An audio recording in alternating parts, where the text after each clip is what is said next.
Anyways. Sonic CD's nuts. I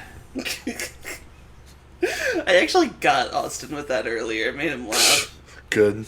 Didn't get me this time. Well, yeah, because you were expecting it. I should have kept it in my pocket. I shouldn't have said it when we were doing Kingdom Hearts. That's what I usually do with my nuts. You will not get me this time, you trickster wedge. Yeah. Say that again when we're running our panel at SawCon. Like the Fun is Infinite panel that we're going to definitely have in old. Yeah, it's SawCon. Yeah. Is that the convention for torture porn enthusiasts? SawCon these nuts! We should sync up.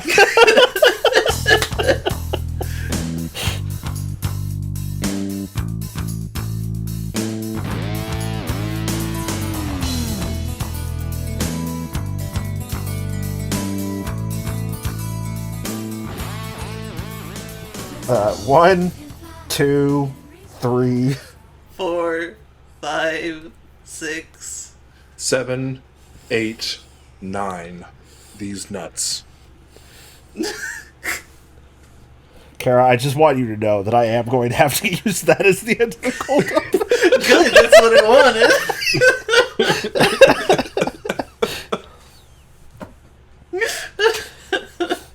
Disgustingly good. God. I really didn't think I'd get you with that.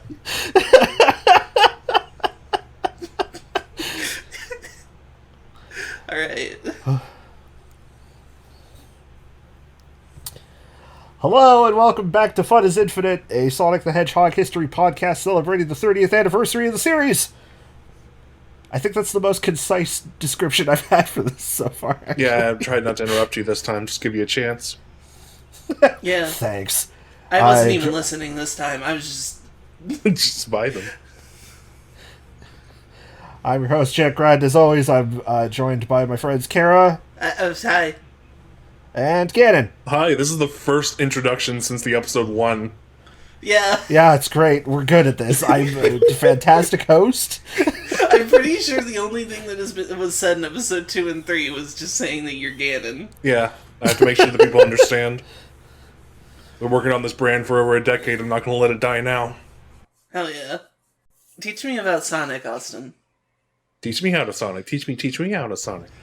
Oh. God damn it. What have I wrought? Oh, boy.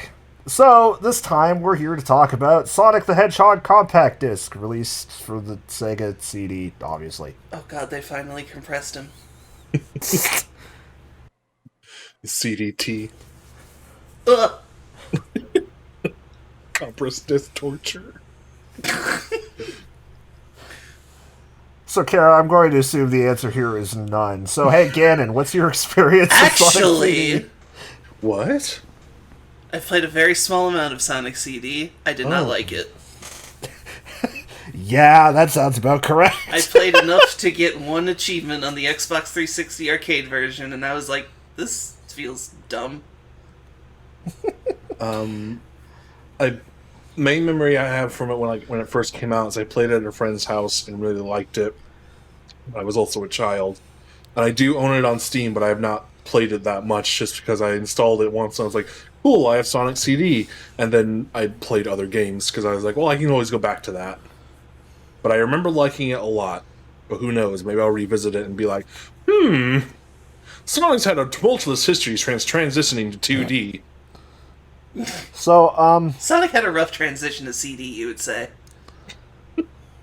I just remembered the way I learned that Sonic CD existed. Mm-hmm.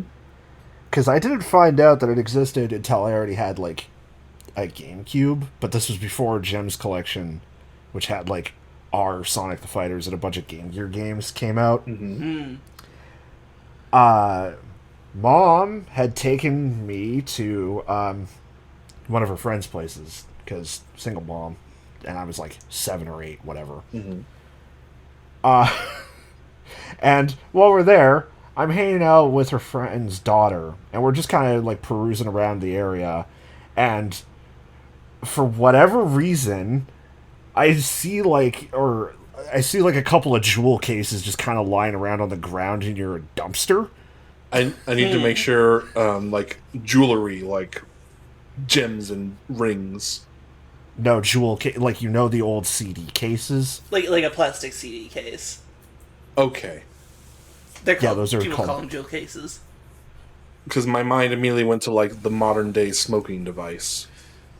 No. He found a gemerald container prototype. by a dumpster and opened it up, and there was a chaos emerald. But, so we go over there, and I don't recognize any of the games, and for whatever reason, because I guess I'm like a stupid 8-year-old, I like jump onto the dumpster so I can look inside of it. And I just see this busted ass case of Sonic CD in there, and I'm like, whoa! Whoa! Free garbage! Oh, this is so, like, prescient or, like, thematically appropriate that you found this game for the first time in the fucking garbage while you were dumpster diving. A thing I did not do very often as a kid, I should point out. I would hope not. Austin, I want you to understand, the first time I've heard about you doing this, like, is the only, like, childhood story you've only told me. So, I can only assume that this is a rather common occurrence for you. But anyways... This dumpster happened to be quite nice to you. So anyways, the case is, like, completely cracked. I open it, and there's no game inside of it. So I take the case, and I run back to Mom's friend's place. It's definitely got, like, some amount of trash on it still. It's like, Mom, can we get Sonic CD? Oh my god. Mom, I found this hedgehog in the garbage. Can we keep him? It's called Sonic Celiac Disease. And this must have been, like, 2002, 2003, so probably, like, a full-ass decade after the game came out. Oh my god. I'm realizing the joke makes no sense, and I'm upset with myself about it. You don't get it from trash, Anyways, you're just born with it. Yeah, the Sonic can't eat gluten. Anyways, I didn't end up playing Sonic CD until Tragic. I got the Gems collection. Hmm. And then the 2011 remake happened. Woohoo. What a story.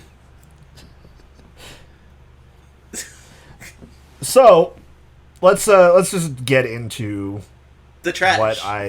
the trash. Let's dive into the dumpster that is Sonic CD. Sonic, cool dumpster. And that's the episode title.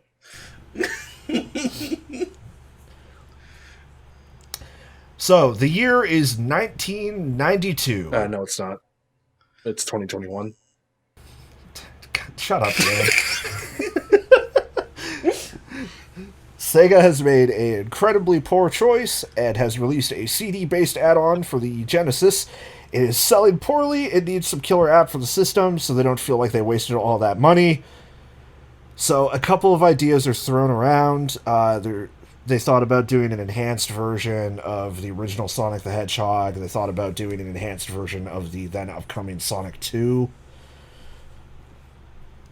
Quickly, though, a wholly new title in the series is decided upon, and being the only remaining member of the creative team still in Japan at the time, Naoto Oshima is thrown into the director's seat. So he's been given free reign to do whatever he wants with the game and decides to, like, actually call up STI just to see, like, hey, what kind of ideas do you guys have? I don't want to, like, accidentally make the same game as you guys. And because Yuji Naka is still friends with him, he, like, tells him about the time travel idea that didn't get used in Sonic 2. And also that Sonic 2 is going more in the direction of trying to be like a momentum conservation platformer instead of like the exploration-based one, platformer of the first game. So, the time travel idea sticks in Oshima's head, And thus he decides to make a time travel based exploration platformer. So you kind of have two completely different sequels to Sonic 1 here, since they were both being made around the exact same time. And it is kind of interesting because Sonic 2 obviously went in the direction of speed, and this goes in the direction of exploration. Like, they both took different ideas from the first game. I just think CD made the wrong choice on this one. Oshima pitches this game to the board, and he's like, Sonic's gonna take you back to the past. So play all these shitty levels that suck ass. Yeah. World premiere. Rolling Rock Zone. This does remind me that one of the biggest issues with CD is that in order to use the time travel mechanic, you have to be going at top speed for 5 seconds straight. Yep. But it's a game that has a lot of 90-degree walls everywhere. Love it. Yeah, CD's. It's a game I have a soft spot for, but it's not great. Sonic collision danger. Is this going to be the running joke? We'll just come up with different CD combinations. When they're relevant. There is a level at CD called Collision Chaos. Sonic Cara Dumb. I can't believe this. Because every level in Sonic CD is alliterative. Hey, multiple choice questions. Sure. Which of these levels is from Sonic 3D Blast and not Sonic CD? Sonic 3D Blast ropes. Yep. Palm Tree Panic Zone, Dicey Disco Zone, Rusty Rune Zone, or Wacky Workbench Zone? It said Rusty Rune Zone? Wacky Workbench Zone? Wait, which one is in what was the question again? Which of these is from Sonic 3D Blast and not Sonic CD? I think it's Rusty Ruin Zone. Kara, which one are you going with? What was the first one? Palm Tree Panic Zone. I'm gonna go with Wacky Workbench Zone. That feels like a strange outlier. So I made up Dicey Disco Zone. That's from nothing. Wacky Workbench is from Sonic CD. Goddamn. Rusty Rune Zone is from Sonic 3D Blast. Dabs. Palm Tree Panic is the first level of Sonic CD, by the way. Yeah, I've heard of that one. Like I said, I did play this game for a minute. Right.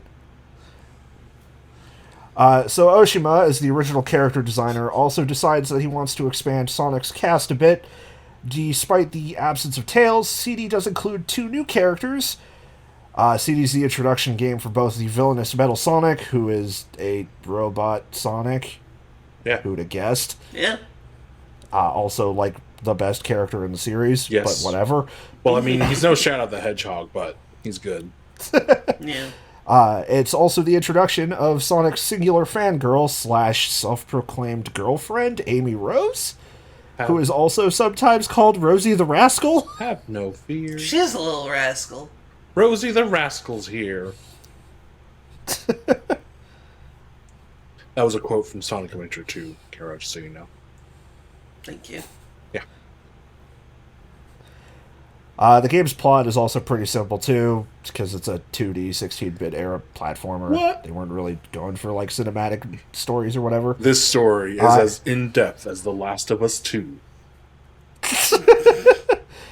I mean, it has about as much about the cycle of violence as that game does. Hey-oh! Hey. So let's say, depending on how much you like Last of Us 2, I might be correct. Sonic and Eggman will strangle each other to near death and then stop twice. So Eggman takes over a little planet that sometimes appears in the sky of Sonic's world that doesn't affect the tides at all. Don't think about it. It's called Little Planet. Sony, I'm calling you out. No, Sony was taking notes. He finds time stones there instead of Chaos Emeralds and threatens to use them to take over Sonic's world too by going back in time and creating his robotic army early. Amy's there to be kidnapped. Basic stuff. Sonic 2 hasn't existed yet. Yeah, you said Sonic's World 2. Oh, Sonic's Lost World hasn't existed yet. Yeah. Haven't made the sequel yet in that timeline. Damn, we don't yet have Sonic 2, The Lost World.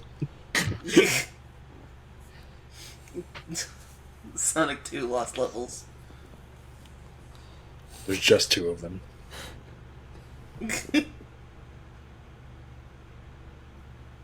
In Japan, it was called Doki Doki. Shut the fuck up. Japan is called Doki Doki Literature Club.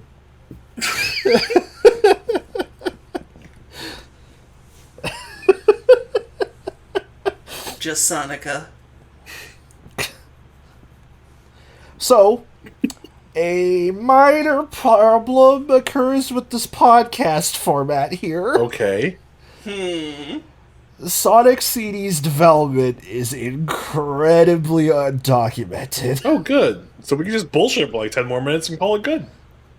Well, so here's the thing, right? There's no real talk about the struggles or anything. It seems like it went well enough. Mm-hmm. There's no, like, funny anecdotes. Most of what people talk about with CD these days is actually just its new Jack Swain-inspired soundtrack by Naofumi Hataya and Masafumi Ogata, the former of which is still working on the franchise today. Oh. Which I think makes him the longest-running musician working on the series. Huh. Sonic Casual Development. Stupid. Are you just like waiting? How many more of these can you come up with by the end of this? I don't know, let's Sonic see. I'm sure there'll be quite a few more in the Sonic casual discussion. We can't all be winners, folks. I could tell you about how the reception to the game was middling, how I don't like playing it but love its aesthetics, about how some of the beta content that exists out there is kind of funny, like how one of the prototypes has an unfinished special stage that displays the text, "The programmer has a nap! Hold out, programmer!"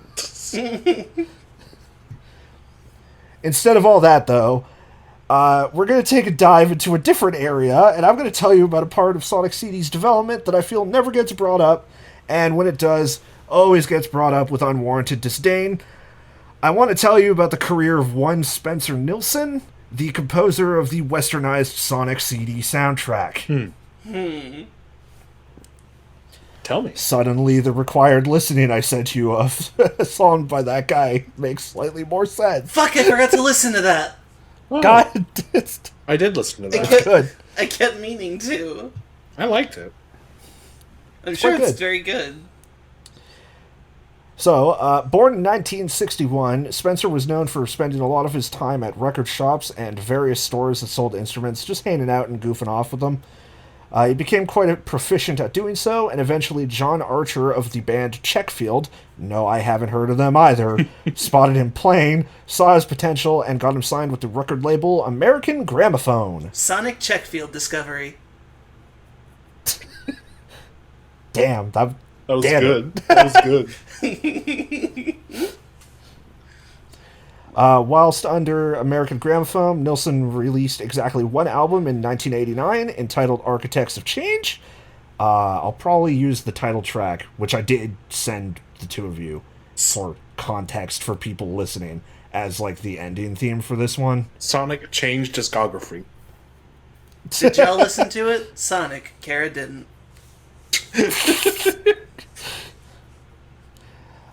The new wave / jazz fusion album didn't really make much of a splash, and after doing the work as assistant engineer on the next Checkfield album, Nilsen would move to Los Angeles after being invited by an old high school friend of his in 1991. While there, he did various miscellaneous works, and eventually got called upon by Sega of America to work on their original games' soundtrack. With the Sega CD around the corner, Sega of America was looking for, and I quote here, real musicians, which, don't even get me started.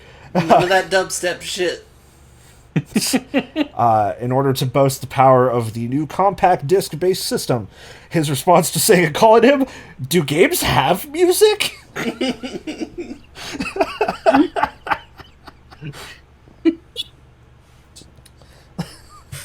Like, that shit is hilarious to me. Just put the phone receiver down like, do games have music? Put on Mario! You could call me a Sonic confused dude.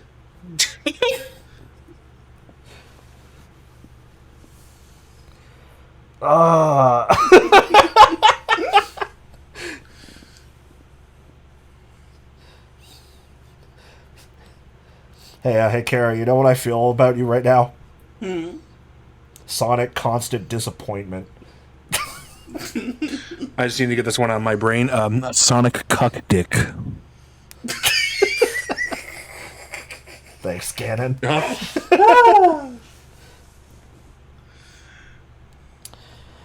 Upon arriving at Sega of America HQ, he quickly realized that he was the first dedicated musician there. He even quicker realized that he thus had no studio. Sonic cool discovery. He did, however, find a spare broom closet, now sans brooms, and was quickly assigned to the soundtrack for the upcoming Batman Returns video game. Oh, Sonic cleaning department. Sonic closet displacement. I hate it.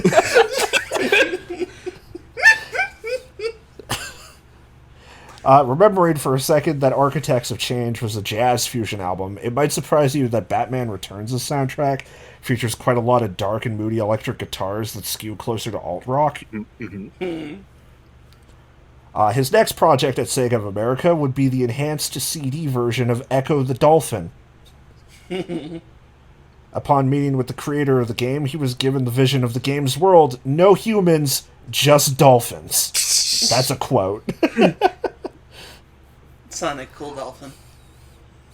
I've been led to believe that there's aliens in Echo the Dolphin, but I've never gotten far enough to find out because that game confused me as a child. There is. I'll take your word for it. The only version I've ever had is on that shitty plug-and-play Sega Genesis thing that sucks. So I barely played it because I just put it in my closet. That goes in my Spencer, closet now. Spencer would take this information and created a soundtrack made entirely out of non-standard synth sounds, wanting to make it sound as though it wasn't made by a human, or, like, as much as he possibly could, at least. Not quite Yuzo Koshiro composing the soundtrack for Streets of Rage 3 by creating a music randomizer. I've made a soundtrack for the Sega game using only fruits. I call it Sonic Coconut Drums.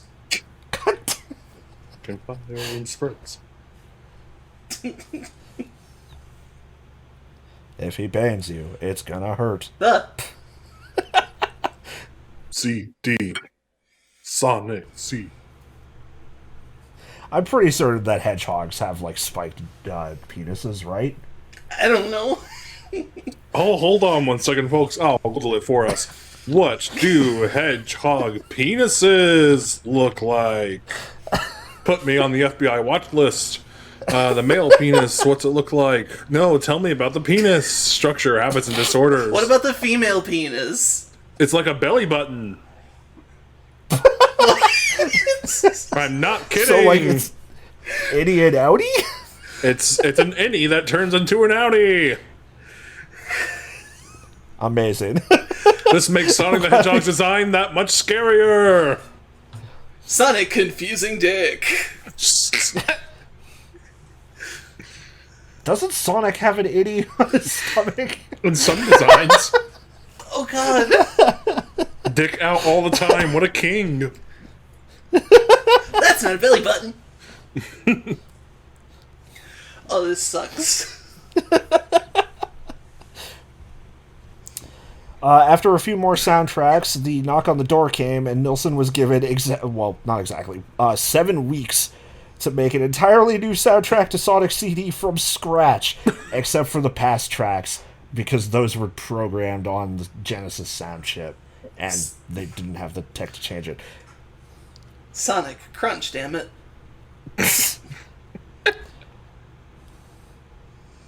Sega, believing the original New Jack Swing soundtrack was too Japanese, a claim that in retrospect feels weird considering the genre's prevalence in New York clubs in the late 80s, asked Nilsen to give them more of what he did best. Cause disruptions. The American soundtrack gets a lot of hate from fans. Or at least it did. It feels like time has dulled the edge on that one, and the fact that the definitive version, the remake, lets you pick between the US and the Japanese soundtracks at any time definitely helps, because now it's not a thing of people going like, oh, it sucks that we didn't get the Japanese version's music because it's so much better. This is a good voice. I want you to do the rest of the podcast in that voice. Absolutely not. Instead of the Western soundtrack, that was a Sonic complete disappointment. Sonic contrast and dissonance. It's less electronic and poppy like you would expect a Sonic soundtrack to be, and it's more atmospheric and jazzy. Ironic again, considering the New Jack Swing original. One thing I find really interesting about it, though, is that it kind of feels like both sides of the music looked at the stage names and decided to base their tone on a different word there. Like, for instance, Palm Tree Panic in the Japanese version has a bunch of, like, people cheering and kids yelling. Like, it sounds like some, like, big explosive energy. Whereas the US version is a lot calmer and tropical sounding because palm trees instead of panic. Yeah. So, I'm not going to sit here and claim that I think it's a better soundtrack than the Japanese soundtrack. I think they're both good. I do like the Japanese version better, except for, like, a couple of songs. But, like, honestly, they're both good. And I'm kind of glad that time has, like, given people the perspective and ability to look back at the US soundtrack and be like, yeah, you know what? That guy did good work. You're no longer a Sonic conflicted dude. Nilsen's final soundtrack as a composer at Sega would be Echo the Tides of Time, rather, in 1994. Afterwards, he stepped away and became a producer still at Sega. In 1995, he left the company completely and later became the creative director of Expression College? Sonic completely done. That sounds like a college that's a scam. I think it was supposed to be like an art/music college or something. Those aren't real. Later, he became the chairman of a non-profit to help kids at school learn music, so that's pretty cool. And after he left the college, it was subject to Sonic College destruction. Stop. Sonic's college degree. Are you trying to give me a Sonic cease and desist, Ganon? I hate this. I was on board. Even you hate it now. But we're going too far.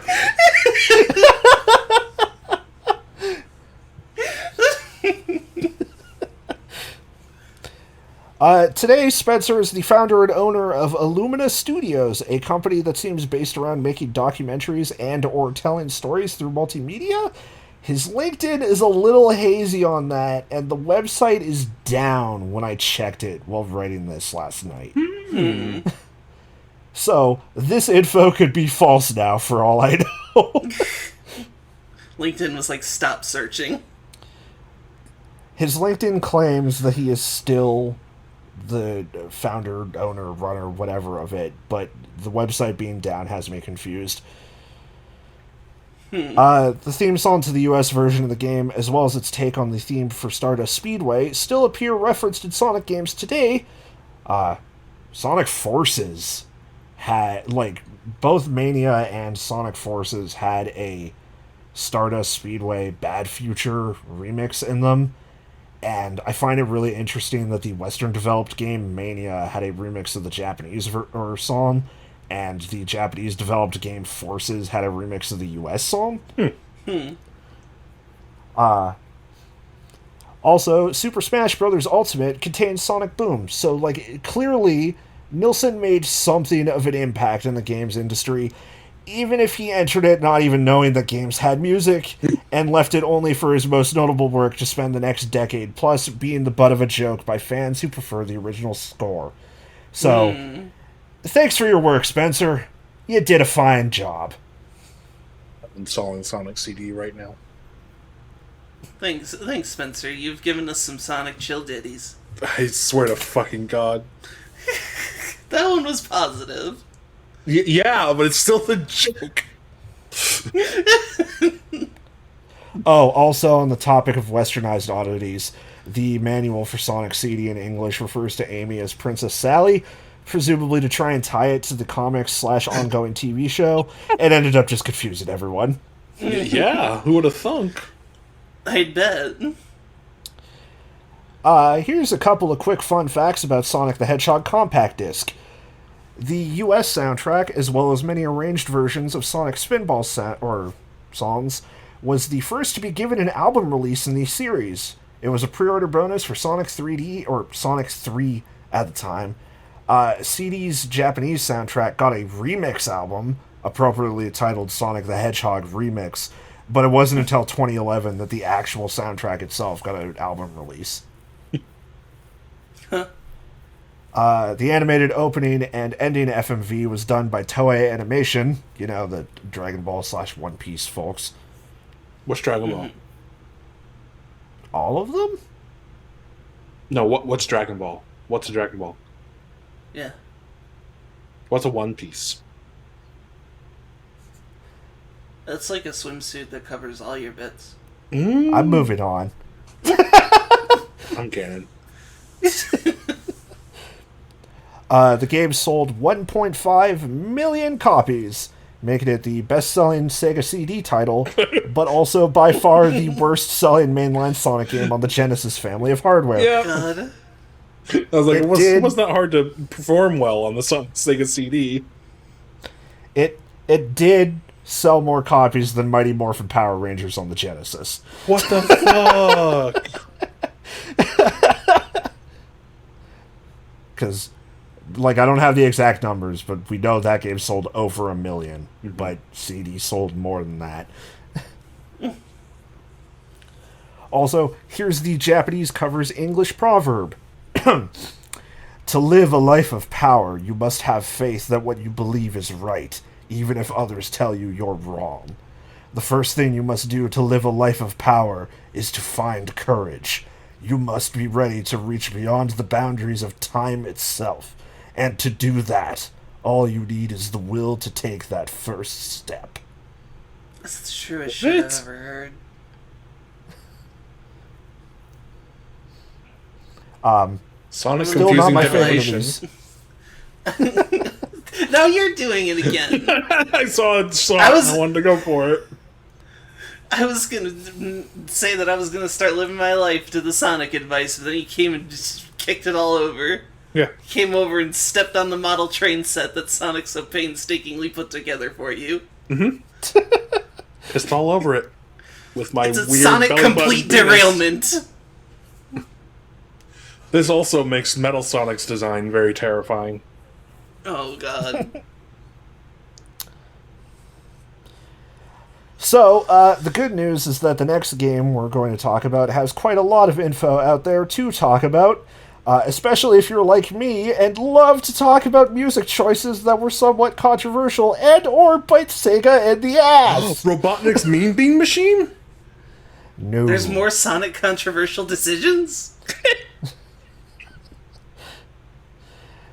I quit this podcast. Tune in next time when we talk somewhat about Sonic the Hedgehog 3, as well as maybe Sonic and Knuckles, because they're kind of like one and the same, but not. We'll see how I'm feeling. And Knuckles. And we'll see next week if I'm still alive and my two girlfriends that do listen to this haven't strangled me to death. Yeah, we'll see next week if you're not Sonic Kara dead.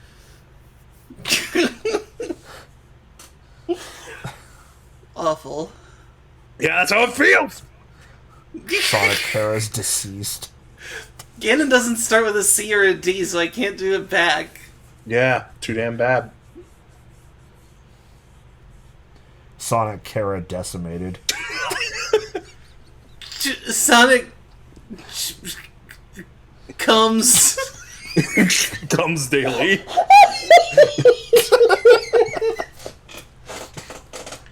I'm sure if you look up on the internet, you can find art of that. I'm sure if you look at the Archie comics, You're not wrong. Does Sonic fucking them? No, but I'm gonna have to send you the one specific cover everybody's thinking or everybody knows about. In the meantime, though, thank you for listening to this episode of Fun is Infinite. Sorry it's shorter. I would have loved to talk more about Sonic CD. If there was more to talk about. There's so little. So, I've been Austin, Jet Grind, whatever, and on behalf of Kara and Gannon, thanks for listening, and see you next time! Bye!